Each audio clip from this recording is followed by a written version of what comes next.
ইসলামের ইতিহাসে এমন কিছু ঘটনা আছে যা নিয়ে বেশ বিতর্ক হয়। তেমনই একটা ঘটনা হলো যে হজরত উসমান রাদিয়াল্লাহু তাআলা আনহু সিদ্ধান্তটা কোরআনের কিছু কপি পুড়িয়ে ফেলার নির্দেশ। এখন প্রশ্ন হলো, এই কাজটা কি আসলে পবিত্র গ্রন্থকে বাঁচানোর জন্য ছিল, নাকি এটা ছিল এক ধরনের অবমাননা? চলুন এই ঐতিহাসিক বিষয়টার গভীরে গিয়ে আসল সত্যটা খুঁজে বের করা যাক। আচ্ছা, প্রশ্নটা শুনলেই কেমন যেন একটা ধাক্কা লাগে, তাই না? যে মুসলমানরা নিজেরাই নিজেদের পবিত্র গ্রন্থ পুড়িয়ে ফেলছে, এটা তো ভাবাই যায় না। কিন্তু এই অবাক করা প্রশ্নটা নিয়েই আমরা আজকে কথা বলবো। আর যদি এক কথায় উত্তর দিতে হয়, তাহলে উত্তরটা হলো হ্যাঁ, কিন্তু এর পেছনের কারণটা কিন্তু একেবারেই অন্যরকম। এটা কোনো অবমাননার জন্য করা হয়নি, একদমই না। বরং এটা ছিল কোরআনকে সর্বোচ্চ সম্মান দেওয়া আর এর বিশুদ্ধতা চিরদিনের জন্য রক্ষা করার একটা, বলা যায়, খুবই প্রজমানো একটা পদক্ষেপ। তো এই পুরো ব্যাপারটা পরিষ্কারভাবে বুঝতে হলে আমাদের কয়েকটা ধাপে এগোতে হবে। আমরা প্রথমে দেখব প্রশ্নটা কেন এত সংবেদনশীল, তারপর জানব এর ঐতিহাসিক প্রেক্ষাপট আর নির্ভরযোগ্য প্রমাণ কি আছে, আর সবশেষে দেখব এই কাজের আসল উদ্দেশ্যটা ঠিক কী ছিল। তাহলে প্রথম ধাপটা দিয়েই শুরু করা যাক।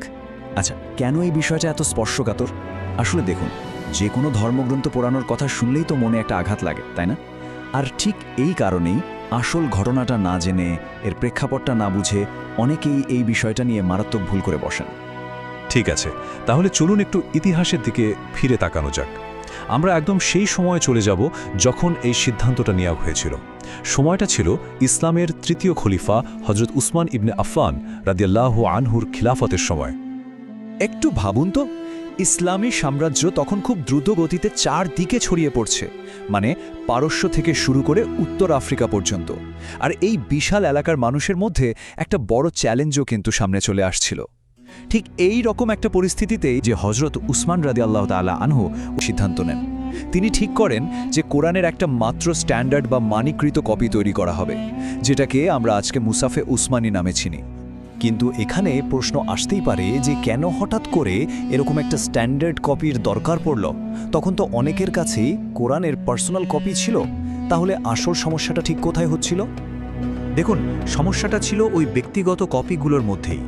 এক একজনের কপির সাথে আরেকজনের কপির বেশ কিছু পার্থক্য চোখে পড়ছিল। যেমন কোথাও হয়তো পড়ার ধরনে ভিন্নতা, আবার কোথাও কেউ হয়তো নিজের বোঝার সুবিধার জন্য পাশে কিছু নোট লিখে রেখেছেন। কিছু কপিতে হয়তো লেখার সময় দু একটা আয়াত বাদ পড়ে গেছে বা ছোটোখাটো ভুল হয়ে গেছে। আর এই সব মিলিয়ে মুসলিমদের মধ্যে একটা বিভ্রান্তি আর বিভেদ তৈরি হচ্ছিল। আচ্ছা, এখন মনে হতেই পারে যে এই ঘটনার পক্ষে নির্ভরযোগ্য প্রমাণ কি আছে।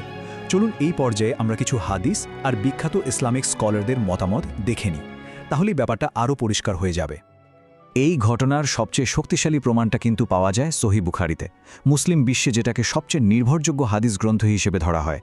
সেখানে একদম পরিষ্কারভাবে বলা আছে যে হজরত উসমান রাদিয়াল্লাহু তাআলা আনহু ওই স্ট্যান্ডার্ড কপিটা বাদে বাকি সব কপি এক জায়গায় করে সেগুলো পুড়িয়ে ফেলার নির্দেশ দিয়েছিলেন। এরপর যদি আমরা বিখ্যাত ইমাম নববী রহমতের ব্যাখ্যার দিকে তাকাই, সেটাও খুব গুরুত্বপূর্ণ। তিনি বলছেন যে কোরআনের কোনো পুরনো বা ধরুন ক্ষতিগ্রস্ত কপিকে অসম্মান থেকে বাঁচানোর জন্য পুড়িয়ে ফেলাটা একটা বৈধ উপায়, মানে মূল উদ্দেশ্যটাই হলো সম্মান রক্ষা করা। আরেকজন প্রখ্যাত স্কলার ইবনে হাজার রহমতুল্লাহ তো বিষয়টাকে আরও সহজ করে দিয়েছেন।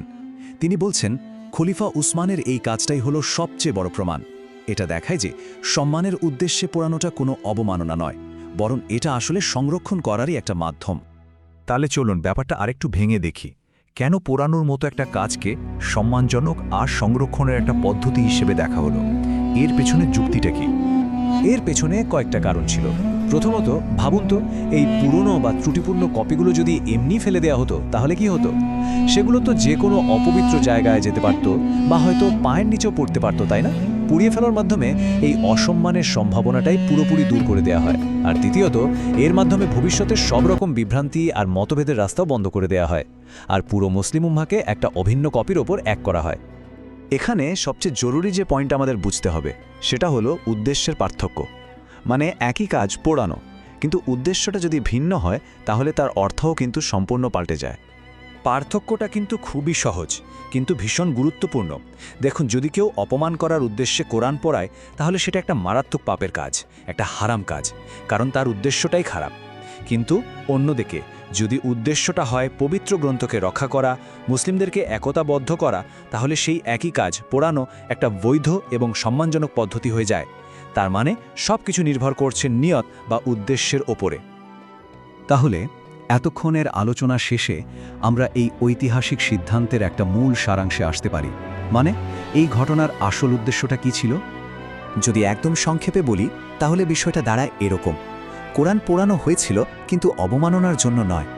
এর আসল উদ্দেশ্য ছিল দুটো: এক, কোরআনের বিশুদ্ধতা রক্ষা করা, আর দুই, মুসলিম উম্মাকে একতাবদ্ধ করা। আর এই সিদ্ধান্তটা কিন্তু তৎকালীন সাহাবীদের সবার সম্মতিক্রমেই নেওয়া হয়েছিল, যার পরিষ্কার প্রমাণ সহিহ বুখারীতে আছে। আর তাই এটা ইসলামে একটা বৈধ আর সম্মানজনক পদ্ধতি হিসেবেই ধরা হয়। সবশেষে একটা প্রশ্ন রেখে যাওয়া যাক, যে হজরত উসমান রাদিয়াল্লাহু তাআলা আনহু আর দূরদর্শী সিদ্ধান্ত এটা আমাদের কি শেখায়?